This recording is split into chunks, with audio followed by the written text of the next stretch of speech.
Premed Office Hours, episode 133, formerly called Ask Mapped, formerly called Ask the Dean. I feel like Prince here, like the artist formerly known as. Yep. We are the medical school HQ advising team, at least 3/5 of us. We're hanging out today to answer your questions here on the newly branded Premed Office Hours, because that's who we are. We're Premed experts.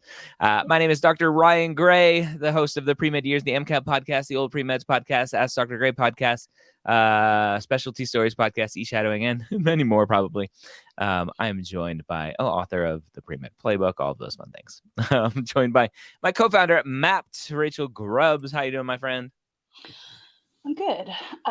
It's been an interesting morning, but I'm getting better, and this is always one of my favorite parts of the week, right here. Nice. And also joined by Verinia Granum, former assistant dean in the pre-health and STEM advising at Hofstra University. How are you doing? I'm doing great. Once again, we're emphasizing that H and the O. Hofstra.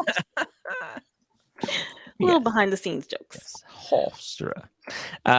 We are here to answer some questions. And one of those questions that always comes up is, hey, I want to make my school list, and I'm going to use U.S. News and World Reports to do it. There was some big news in the pre-med and med school world yesterday. Harvard University, or Harvard Medical School rather, sent out a note from their dean to their community that they are withdrawing their participation in U.S. News and World Reports. There have been other schools over time that have done this, but no such big name as Harvard. And so I think it's the first domino to fall. We have seen over the last couple months many prestigious law schools also removing participation, and the question has kind of been brought up, well, are med schools next? And I hope that the answer is yes. I do have a really good podcast episode. I think it's really good, where I went on a rant, where I often go, talking about the methodology that U.S. News and World Reports uses. It's public information for their methodology. I think it's episode 432. Someone can fact check me on that, and we'll put a link up. premedyears.com/432 is an episode I did breaking down the methodology of the U.S. News and World Reports and talked about what a flaming pile of garbage it is. You have to remember that it was created just like the college rankings were created. They were created to sell magazines, period, end of story. And now we're not in the magazine age anymore. We're in the website click game, and that continues. The U.S. News and World Rankings are there to create links for people to go to U.S. News and World Reports, their website, to view ads. And so using their rankings to build school lists, thinking that there is some impact of their rankings on your education or your future career, is a misrepresentation of what it actually is. Rachel, Brittany, any other follow-up thoughts? I 100% agree. Don't let a magazine that has no expertise be your decider. I think Premed Years 432 is a great thing to understand the data behind U.S. News and World Report, because it's one thing for us to say it's bunk. It's another thing for you to go see the kinds of questions they're asking and who they're asking of, and realize very quickly, oh, this has almost nothing to do with student experience at the med school. Yep. However, this question is always so closely tied to, but then how do I pick a med school? Yep. So I will plug Premed Years 437, which is how to build the ultimate school list. Just 5 short weeks later, we came up with another great episode, how to build that school list. Yeah, so also check that out. Brittany, you interacted with lots of pre-med students at Hofstra. What do you think is a mistake that students make when building their school list outside of U.S. News and World Reports, and what is something you highly recommend they do? Yeah, I think the biggest thing is just looking at stats, looking at where my stats fit. Do I meet these cutoffs as they think of, MCAT and median GPA and things like that. Those aren't cutoffs. Those are just numbers to tell you, hey, there's a percentage of students that fall in this range, there's another percentage that fall in another range. Yep. I emphasize a lot your doing your research, and like Rachel was just saying, that when they create those lists, they're not talking to students, right? So go to the student pages, go to their social media if they have. Those lists don't really tell you anything about how you will enjoy yourself there. Are you just going to take somebody else's word for it, right? Do your own research. I think many times students just see one thing and that's it. They don't do any more critical analysis But of that what else takes is. work, Verinia. That takes lots of hard Hey. work and time and thinking. Yes, as if medical school is not going to be hard work. And we even I help. want it easy. I feel like is it Veruca from Charlie and the Chocolate Oh, yeah. Factory?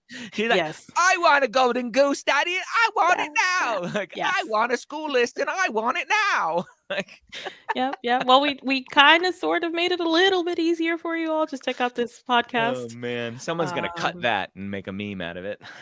Anyway, yeah, you got to do the work. got to put in the work. It's not easy doing a school list the way that we recommend it, and it's the right way to do it. Yeah, there you go. We're a little biased, but hey, what are you gonna do? But we're the pre-med experts. Just self-appointed. That is true. That is true. All right, friends, ask your questions. Premed.tv is our YouTube channel. That's where you can ask us questions for pre-med office hours. So if you have questions, ask. If there are no questions right now. No, I think we've got a couple. Carly is behind the scenes. There she goes. There we go. Cylindrical worm. Are there non-cylindrical worms? Probably squished ones. Dead Some of them are flat, like tapeworms. Tapeworms. Flat, That's right? what I'm thinking. Yeah. Ew. All right. Anyway, there you go. Ew. Our secondary essays that ask us to explain grades of a B- or below and withdrawals, a test to see how much responsibility we take. Any examples of good / acceptable red flag answers to this question? Verinia, secondary essays. Is it a test? I don't know if I really like this question because coming at it from is it a test makes it seem like there's a right answer to the question. And I can definitely think of wrong answers to this question, but is there a right answer to this question? No. Is there a right answer to this question? Yeah. The right answer is explain the grade B- or less or whatever that is and what happened. That's all they're asking. They're not necessarily testing you. Just answer the prompt. Explain what happened in that particular class. Well, I think what they're looking for and the wrong answer would be, well, my professor gave me this grade. This isn't what I deserved. You're kind of making excuses for it, as opposed to just owning it, explaining what happened, and withdrawals as well. So that would be, I guess, a red flag. How are you explaining what happened in that situation? That's all. Yeah, I agree. There's something about this question that rubs me the wrong way because on one hand, I'm like, questions tend to not have ulterior motives, right? They're asking what they're asking. On the other hand, the whole medical school admissions process is largely centered around how hard you work and how mature you are. Right. So absolutely, they're looking for qualities that you're good physicians. And since there are thousands and thousands of applicants, one of the ways they measure your ability to handle the rigor of med school is GPA. I would not freak out about some grades below B- or some withdrawals. Those are normal. But just, and again, cylindrical worm, whoever you are in real life, it might just be, these comments are limited. Sometimes you just have to squeeze the words in to get the point across. But it seems like you think this is some game you're going to play, and that's not the right way to go about it because you don't know the rules of the game and you'll never win. Like always the best answer is to just answer honestly and authentically and reflect. Think about, what did happen to get you those grades that were under B- or what did happen to get you withdrawals. And like Brittany said, just answer honestly. Yeah, and it's not about how much responsibility you take, but just taking the responsibility for it, period. There's no, did they sort of, maybe a little bit. It's just accepting that something happened. This is what happened. The end. Yeah. Yep.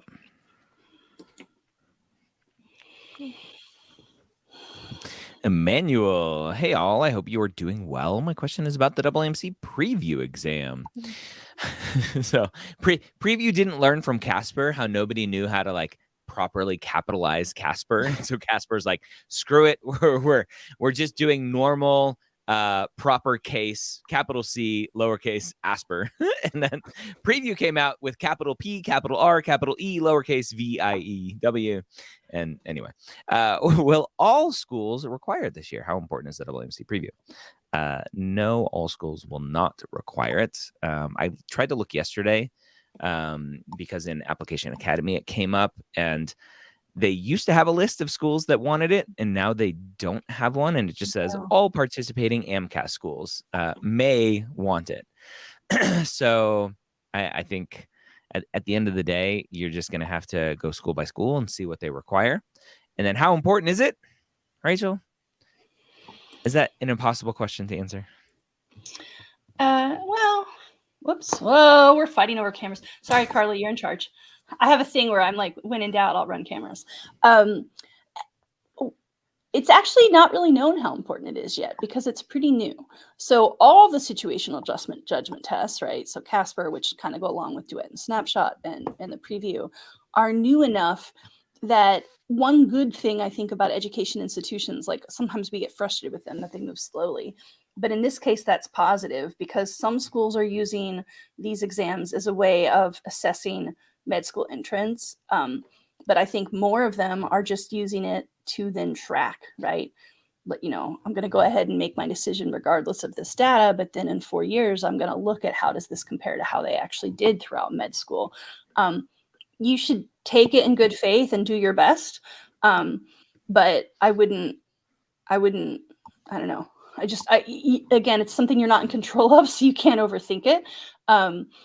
I think the biggest thing I've seen go wrong with both Preview and Casper is it isn't always super clear what schools are doing it because, like right now, for example, the WMC doesn't have a list. And at some point closer to the start of the application cycle than you might guess, there may be an updated list somewhere, either on the Preview sign up or on the med school's web pages. And I think what a lot of people do is they start doing their research in January or February, forgetting that a lot of the dates and the data put out there are still for the current cycle.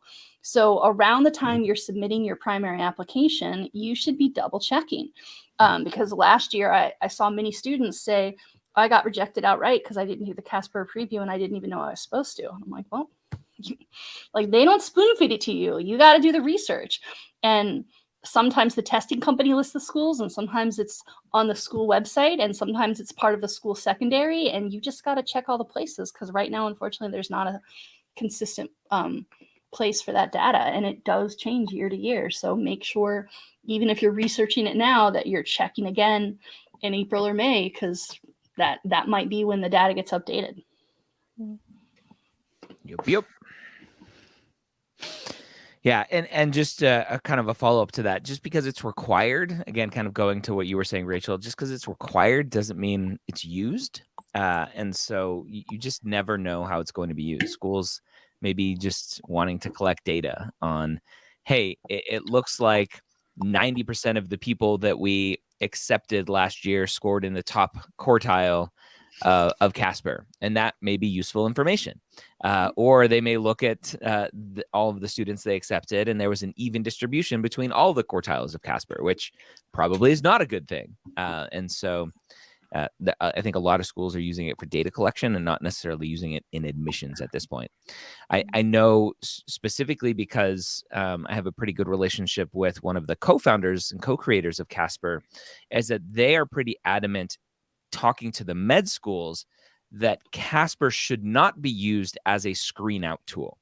So they tell schools can do whatever they want, but their advice to schools is do not use this to remove someone from potentially being accepted by your school. Yeah.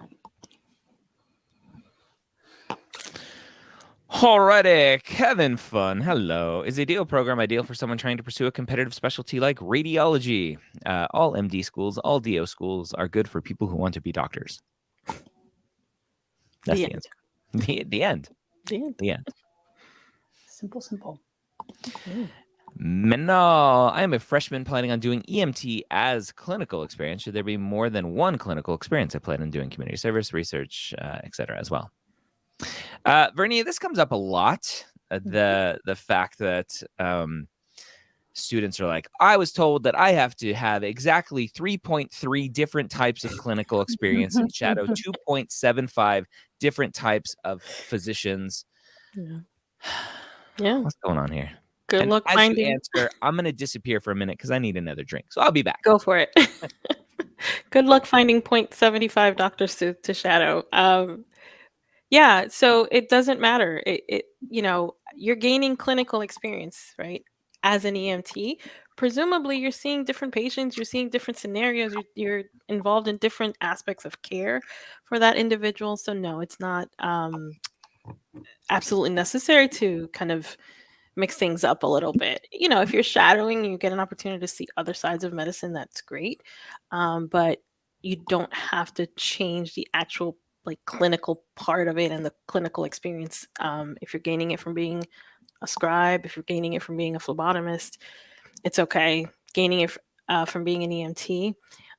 The point is talking to lots of patients, getting to know what it takes to take care of them, and you're gaining that from that one experience. You'll be fine. Yep. Agreed. Yep. Ryan is back. Yo, Jolie Floor 0116. Can you talk about Application Academy and what is included? Do we have access to you all for specific questions? Thank you. Love this. Thank you for asking a question where we can talk about Application Academy. You can learn more at applicationacademy.com. Application Academy is 500 plus hours because you get a year access at 10 plus hours a week, roughly on average per week, where you interact directly with us. So the 5 medical school HQ instructors are typically in there twice a week, where we are covering and reviewing personal statements, activity descriptions, secondary essays, doing mock interview prep. It's small group-ish live sessions. So there's typically 15 to 20 students live each session, and you get us for the hour twice a day, once on Fridays, once on Saturdays. We have a schedule where you could go, okay, I'm working on my personal statements this week, and you look at the calendar and go, okay, personal statements are Monday morning, Tuesday afternoon, Thursday morning, and just depending on the season, we'll ramp up and ramp down kind of what we're doing at that time. So as of right now, it's mid-January. Interviews are less important right now, so we're not going to do as many interview type office hours, and then we'll adjust as necessary. There are a bunch of pre-recorded videos where you can go watch to kind of learn about, right? That's our textbook, are the pre-recorded videos as well as the books that I've written. So you can go learn, and then you come to office hours, you present essays that you've written, parts of them or whatever.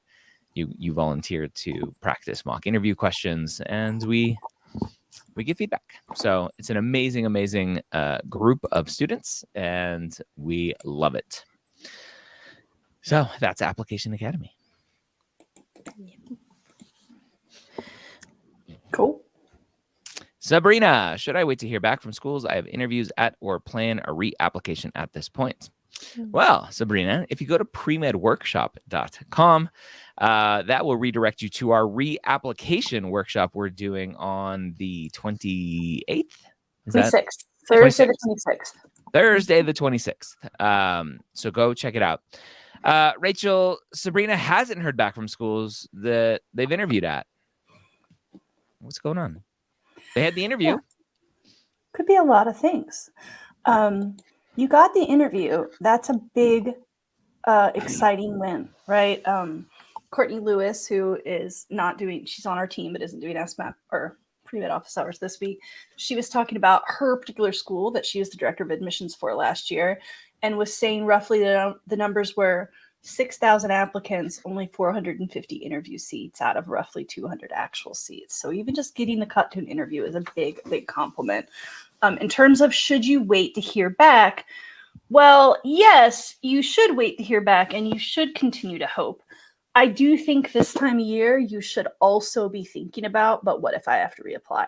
So my advice this time of year, Sabrina, is hope for the best, but prepare for the worst. And what we wouldn't want is you to have to reapply and then not figure that out until, or not make your peace with it until May or June, and then be up against the gun, right? My guess is there's a lot going on in your application that's pretty great. And because you did say, should I wait to hear back from schools? I have interviews. So it sounds like you have multiple interviews. So that's really exciting.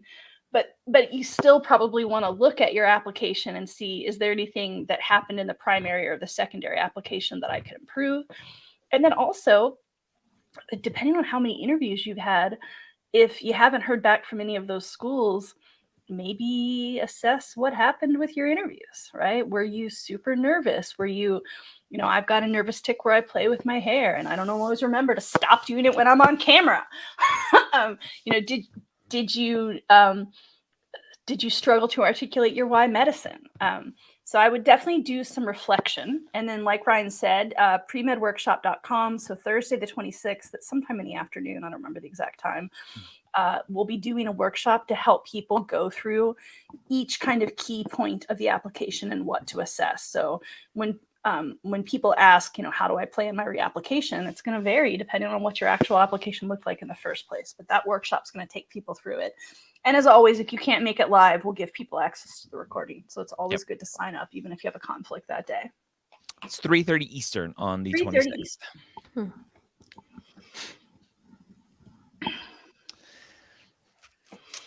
What's next?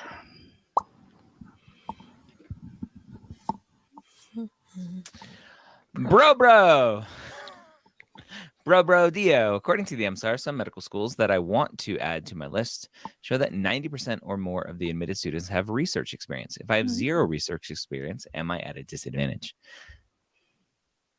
Potentially not. If you look at the WMC data, more students have research than clinical experience. I'm not sure how or why, but that's just what the data shows. The data is data. It doesn't, you can't make meaning out of the information that it gives you. So just because, and I was on a rant earlier during our team meeting about looking at data and trying to figure out what it means. When it shows that 90% of students have research experience, that doesn't mean the school is looking for students who have research experience. That means that the students that they accepted have research experience. It doesn't mean they accepted them because of the research experience. It doesn't mean they give them preference because of the research experience. They may have, but we can't give it that judgment based on just historical data, which is what that is, saying, hey, based on last year's class, 90% of students have research experience. We don't know what that means. We just know that 90% of the students have research experience. It's the same argument I make when building a school list based on stats. If you go to the MSAR and you go, okay, I have a 3.6 and a 5.14. I'm going to use the little sliders on the left side of MSAR, and I'm going to make my school list based on that. You can't do that because schools aren't just looking at stats in terms of who they're going to accept. The median number that they give, the 25th and 75th percentile, the 10th and 90th percentile information doesn't mean these are the students that we want. That's not what that data means. It just means based on all of the students that we accepted this year, this is their data. It doesn't mean we're only looking for students who have a median MCAT of this, who have a 10th percentile MCAT of this, 10th percentile GPA of this, whatever. Right? You have to look at that data and go, that's interesting. I can't make any meaning from it. Yep. Lies, damn lies, and statistics. Oh, wait. Is that going to ping us on YouTube? Sorry, yeah. YouTube. dang lies. No, damn beavers build dams. All right. All right, Carl, you got another one for us? There we go. Morgan, I'm wondering what your thoughts are for students commuting to med school if the med school is about a 40-minute drive away. It's something I'm considering, but I realize med school is intense. So I will talk about this as a former med student here. It's doable, but not advisable. And I think it really depends on the school that you're potentially looking at. And more specifically, that school that you're looking at, what their attendance requirements are. So there are going to be a lot of classes where you're just not gonna have to go. Depending on the school, they may record their lectures, they may have a note-taking service, they may have various different things where you don't even need to go to lecture. Some schools have mandatory attendance. The bigger question outside of your preclinical years are going to be your clinical years. You are going to be exhausted. And adding an hour and a half to your day with commute times when we have good data that shows that driving tired is just as bad as driving drunk, it's probably not the best idea unless you have better ways of commuting like public transportation or something. So definitely not advisable. Based on my experience, I commuted for a little while to school. It was about 25 minutes. I lived in the Bronx and school was up in Westchester. Don't ask me why I did that. It was dumb. And then where are your clinical rotations going to be? So are you 40 minutes away during your preclinical years, but then during your clinical rotations, you're only 5 minutes away? Then maybe it is an okay decision. So yeah. I don't know if there's a one size fits all answer there, other than knowing that depending on attendance policies and other things like that. The other big thing I think is the community that you build in medical school.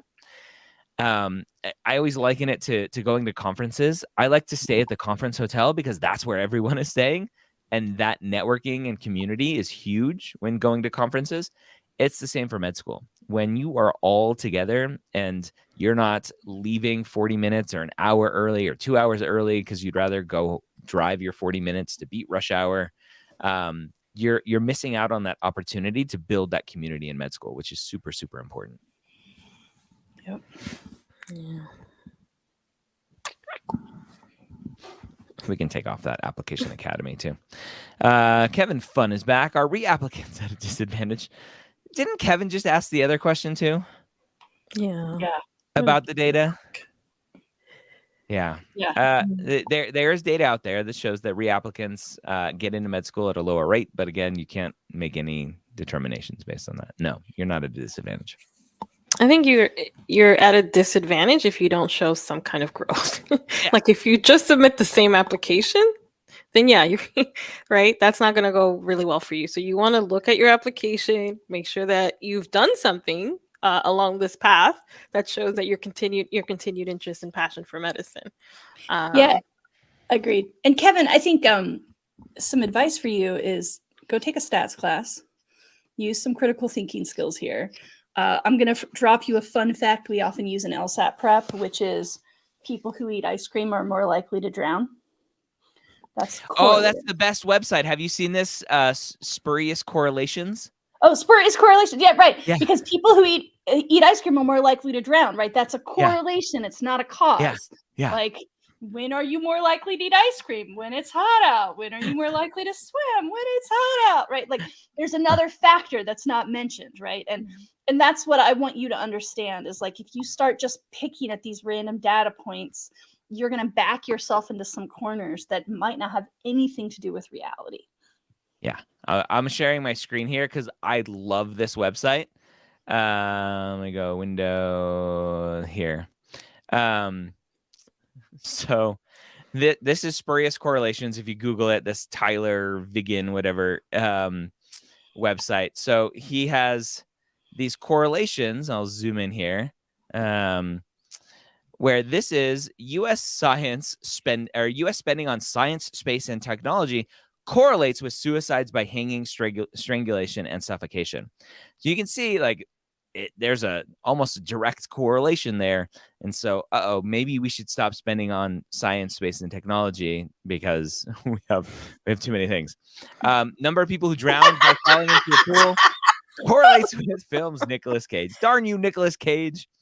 This is just this is exactly what we were going to, right? Cheese consumption and dying in your bed sheets. I do eat a lot of cheese, and I also fill up my bed sheets. So wow. Stay away from it. Yeah. So anyway, I love this. Spurious correlations, friend. Yes. Correlative is not causal. Exactly. Yeah. Okay. Getting PTSD flashbacks from stats class. Flashbacks. Okay. Oops. All right. Okay. Do we have any fresh questions here? Looking through. It's a quiet day today. Yeah. Yeah. All right.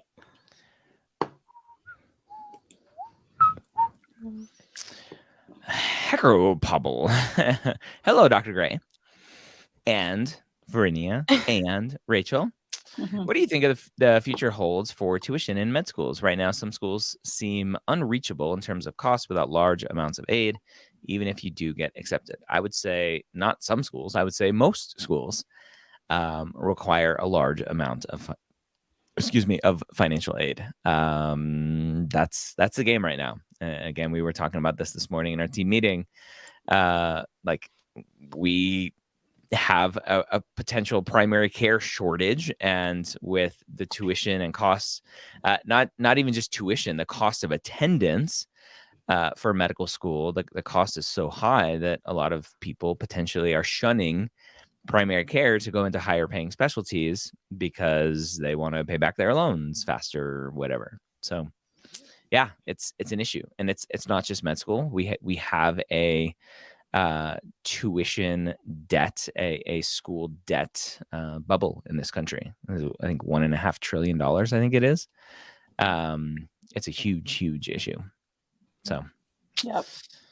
And we had a president who tried to help out a little bit with some people, and everybody freaked out. So I don't know if we're gonna solve it anytime soon. Yeah.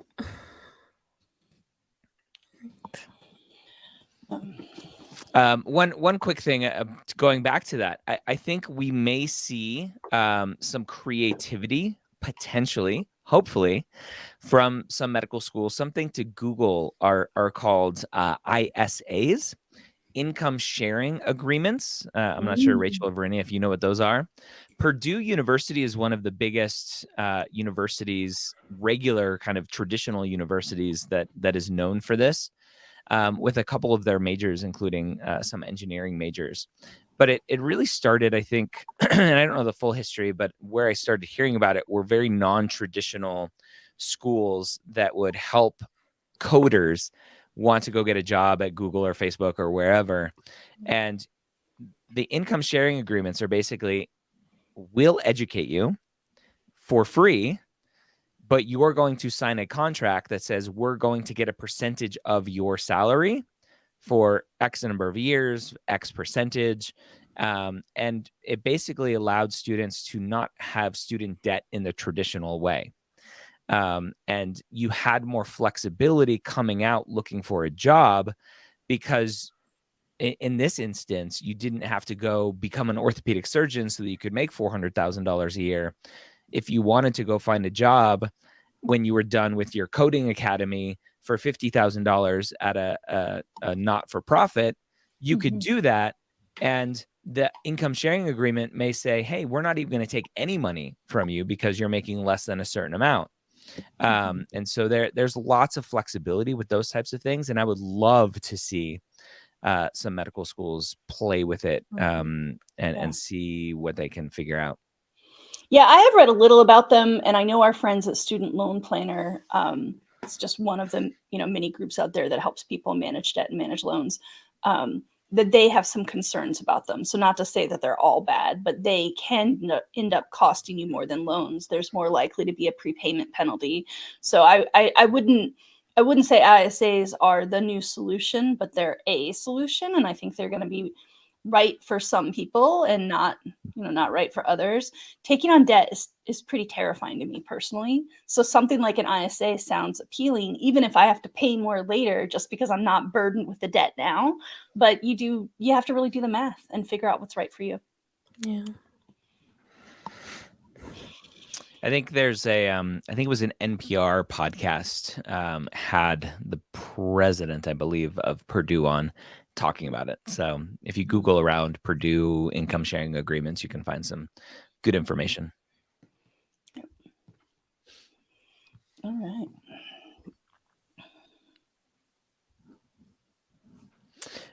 Sarah, where can I find credible diagnostic exams for the MCAT besides the WMC? Thank you so much. The WMC doesn't have a diagnostic exam, as far as I know. They have 5 full-length exams, 1 free one, 4 that you pay for, or is it 6 now? 1 free one. She might be using diagnostic to just mean practice, right? Like potentially, yeah. So sometimes people say diagnostic and they mean half-length initial test I take before I start my prep, and I think some people just use that as a catch-all to mean practice tests. Yeah, potentially. Rachel? Yeah, so Sarah, we're potentially a little biased here. We work pretty closely with Blueprint. We like them a lot. Some of you may know I used to work there. I was at Next Step before Blueprint acquired us. I am very proud of those exams that our team built, partly because they weren't built once, they were built and rebuilt a bunch of times, right? So in 2014, 2015, as we were getting information about the last big MCAT change that happened for April 2015, we were building exams from scratch to match the new test rather than trying to recycle old material. And then it's always funny because sometimes I'll hear like random things like, oh, full length 6 isn't as good as full length 2. And I'm like, says who? Since when? Right? Because that team is still updating their exams every year. They're constantly tweaking them. So I'm a big fan of Blueprint. And yes, some bias because I used to work there, but also because students keep telling us that those tests are a lot like the real MCAT. And although they are our friends, like we're not fans randomly, we're fans because students say they're good. So I do think Blueprint MCAT exams are high quality. And more than friends for the FTC people out there. We are partners with them. Thank you. Yeah, we're partners with them. They are our official MCAT provider. That said, I also think Altius exams are pretty good. Whoa, I did that. My bad. Oh, look at us all. I'm like off center. Try that. I do think Altius exams are pretty good. And I'll say, honestly, I have some concerns with Altius as a test prep company. Some of the claims they make about score improvement and guarantees seem spurious to me. So if you're going to invest in their courses or their tutoring, you're smart people, you're pre-meds, read the fine print. But it does seem like their exams are pretty well made. So if you're running out of third-party sources, I personally would recommend Blueprint after WMC, but I think Altius are pretty good. And then after that, honestly, a lot of them are fine. Like the level of difficulty is going to vary MCAT to MCAT. So when people say like, oh, the psych soc is too easy or too hard, or their chem phys is off base, the truth is on any given day, the MCAT is going to cover a wide variety of topics. There are multiple forms out there, and the test you're taking may not be the same as the test that the person next to you at the next computer is taking. So variety is good. Take score sales with a grain of salt. And yeah, I mean, there are lots of, you can get tests from Princeton, from Kaplan. I think Exam Crackers is still making tests. Like even if you don't buy them, most of those companies have at least free one. I mean, I would say cobble together as much practice material as you need to be well practiced. Did you have a thing to add? That was like a No, I was emphasizing. Yeah. Oh, what Rachel said. Yes. What she said. Christina, for my personal statement, I did not include my desire to work with the underserved because no clinical experience with them, but I have many non-clinical experiences with the underserved. Is it okay to highlight this in my activities? Yeah. Brittany? Yeah. That's exactly where you should talk about it. Absolutely. It doesn't have to be clinical, right? The idea is that you're showing how you serve others, basically. Medical schools want to see that you're a candidate, a well-rounded candidate that cares for others tries to help others.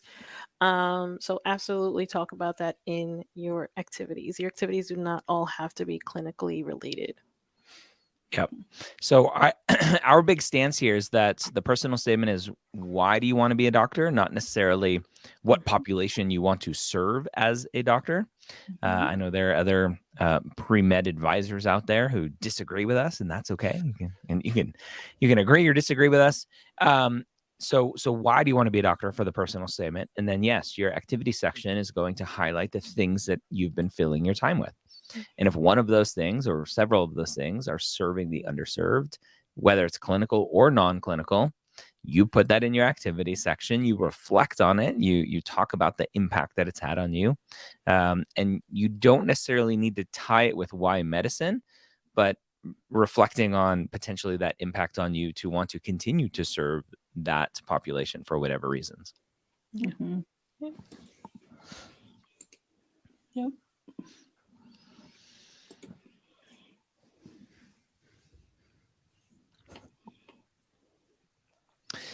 Billy, any tasks we should be working on as of now to try to be proactive and submit as soon as AMCAS opens, i.e. drafting personal statement, obtaining letters, putting them on Interfolio, etc.? Yes, all of that, except don't put them on Interfolio. Use my LORs, which will be open to everyone starting next week. My LORs was built from the ground up specifically for pre-med, pre-health students. Interfolio works. It just doesn't work very well. It's confusing. It's hard to navigate. And we're building and launching next week my LORs, which is part of Mappd Pro. So what can you be doing to be proactive? You can start gathering all of your transcripts, entering all of your grades into Mappd, which you can do on a free level as well. You can you can start requesting those letters as of next week. We'll store those letters for you until your application opens. And then when the application opens in May, we can transmit those letters to each of the application services. So yes, all of that stuff. And we had mentioned earlier Application Academy. That's basically what Application Academy is helping students prepare for the application, getting everyone in a situation, setting them up for success. So again, check out applicationacademy.com, where you can start working with us as the experts, supposedly, to help you. Yeah, and even the reapplication workshop that we're doing this week is still relevant to anyone applying this cycle, or first-time appliers. You can check that out too. Yeah, it's funny because I always think of, am I ready to apply, like pre-application review and then application renovation or this reapplication workshop. It's essentially the same thing, right? Mm-hmm. Like one has essays written already and one may not. But basically, you should, as a pre-med, as a potential applicant, you should be able to assess your own strengths and weaknesses beyond the stats and know what kind of application are you putting forward, and are there gaps or weaknesses that you can strengthen. And now's a great time to do that, because then you have 4 months to fix it before you apply. So yeah, definitely recommend. Every year we run into people who come to us in mid-May and still hope to apply in late May, early June. And those people find out the hard way that that's not really a viable thing to do if you want a quality app, right? So, if your life is such that you're going to take the calculated risk to apply in July or August or September, because we don't recommend that. We recommend you apply earlier in the summer. But it's one thing to say, this is just the way my life is unfolding. I'm taking the calculated risk to apply later. In my mind, it's a very different thing to say, I'm going to attempt to do in 12 days what many people do in 12 weeks or 20 weeks, right? It can take months to write a good personal statement. Our friend Sunny Nakai, who's at California Health Sciences, she's likened it to having a baby. Now, I've never birthed a child. I don't know. But it takes a long time to cook them and a long time to push them out. Right? So... Yep. Start, especially your personal statement, but other things as well. Start early, go slow and steady. You will be happier for it, whether or not you sign up for Application Academy. That is just general advice. Slow and steady is going to win this race. There you go.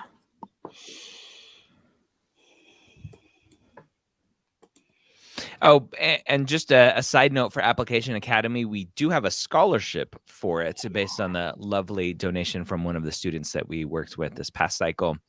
If you go to applicationacademy.com/scholarship, that will take you to the form to fill out. Nice. Yeah, that person is asked to be anonymous, but we're thinking of him. Thank you. You're wonderful.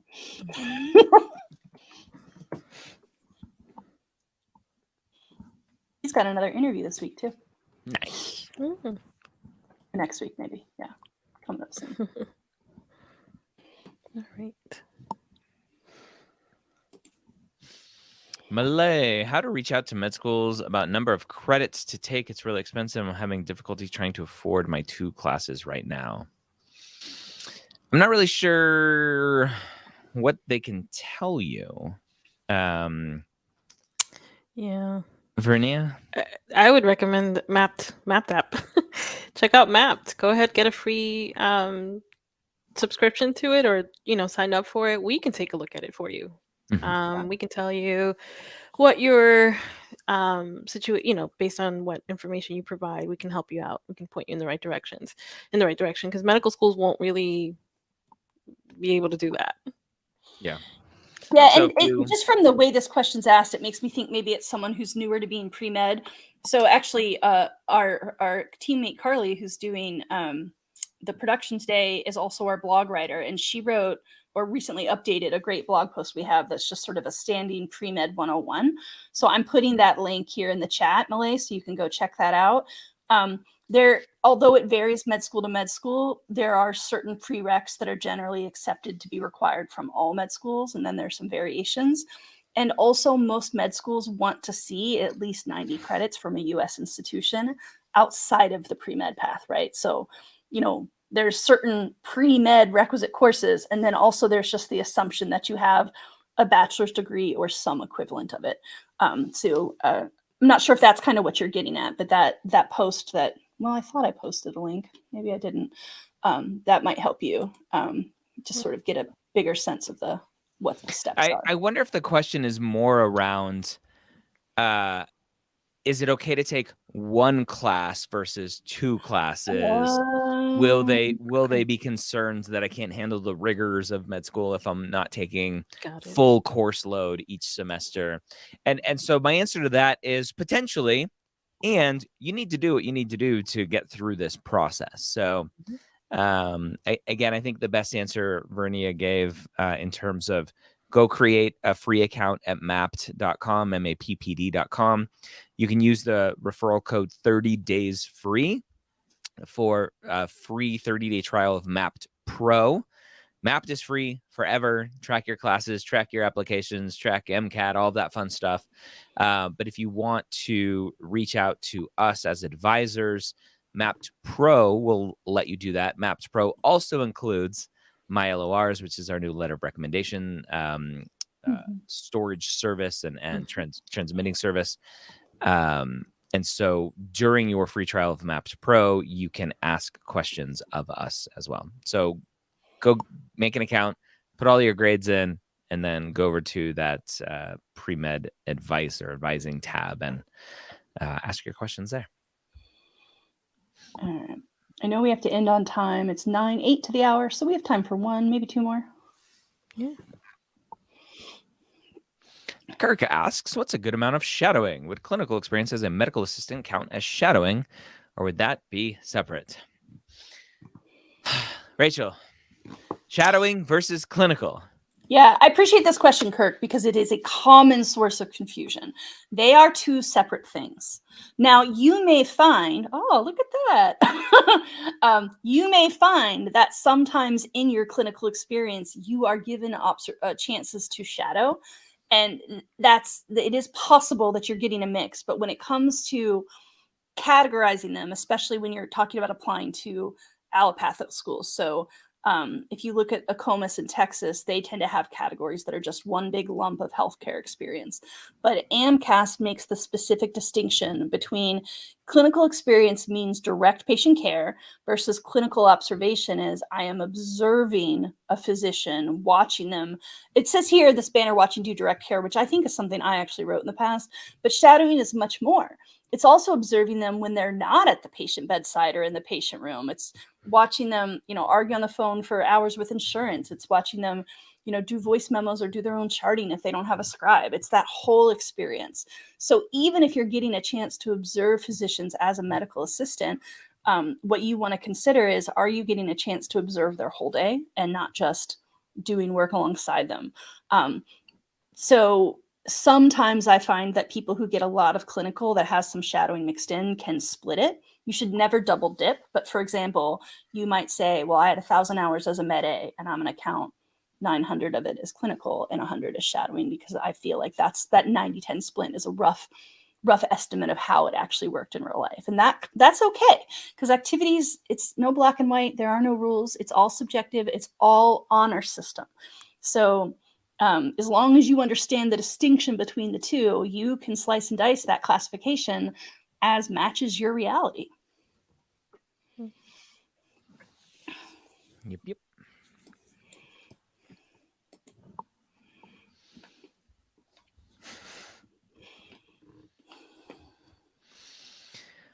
And drum roll, please. Might be our last one, or I don't know. Let's see. Carly says, one more? Yeah, go ahead. Give us one more, Carly. Oh, yeah. Plenty of time. When I'm here, we end on time. Let's keep going. It's just so hard to end on time and not run late. Maybe for you. For me, yeah. I keep. Yeah, you're better at that than I am.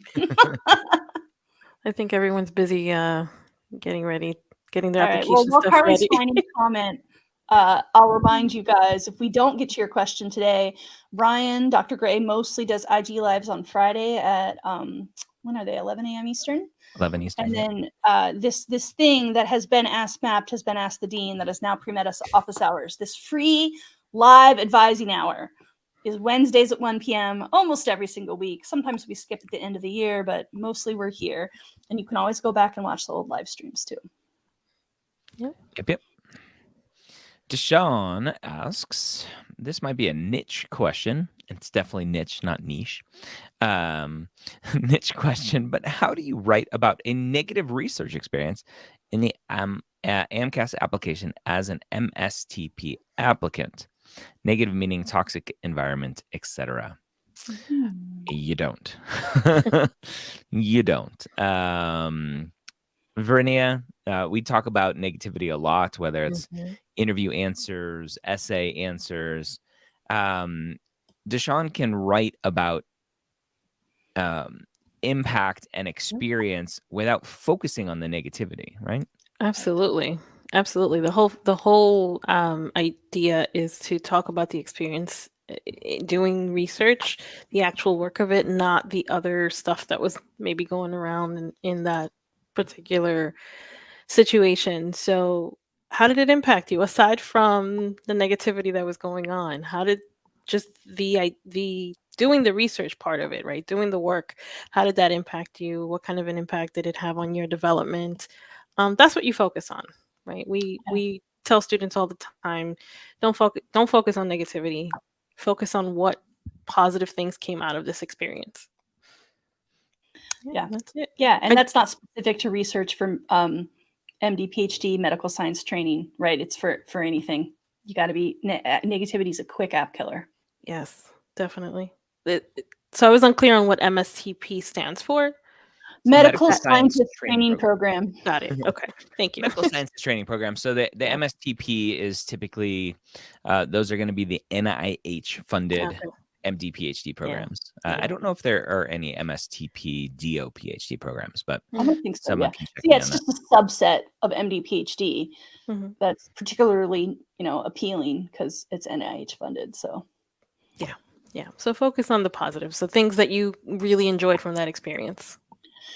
Yeah, and I would also say, because again, I think that this isn't just specific to this issue of research for this one applicant. You learn things from negative experiences, right? So you can talk about the positives that come out of that in terms of what you learn, right? And I don't mean just like passive aggressive flipping it, like, well, I would never be the kind of person who made comments like that, because they're going to read that as negative, right? But just thinking about like, what does that make you want out of your future? And also remembering that we create our communities. So in this case, it sounds like maybe you felt kind of too overpowered in the community to impact it the way you wanted. But as you go further in your career, you're going to shape that more and more. So, I mean, I'm really sorry it happened to you. I'm not trying to say it's a good thing. I'm just saying it's like, it is a weird silver lining that you get to learn from that. Yeah. Good point. All right, friends, we have come to a close here at Premed Office Hours. We gave you lots of places to go to continue to interact with us. First and foremost being Mappd, MAPPD. Use the referral code 30 days free, which will give you access to Mappd Pro for 30 days. At the end of that 30 days, you are free to continue to use Mappd forever to track your courses, your activities, your applications, all of that fun stuff. Remember, starting next week, January 23rd, 2023, I am donning it Michael Jordan Day, 2323, because I grew up a big Michael Jordan fan, so why not? My LORs will be released to all Mappd Pro users, where you can request, store, and transmit your letters of recommendations when the application service opens. We also gave you information about our workshop next week, Thursday, 1/26 at 3:30 Eastern. It's a reapplication workshop where we're going to help you stick to your plan B. We are a no plan B family here. We think if you want to go to med school, figure out how to get into med school. Plan B should be figuring that out. That's what that workshop is going to be all about. I'm for plan B in certain circumstances. I just want to say. Yes.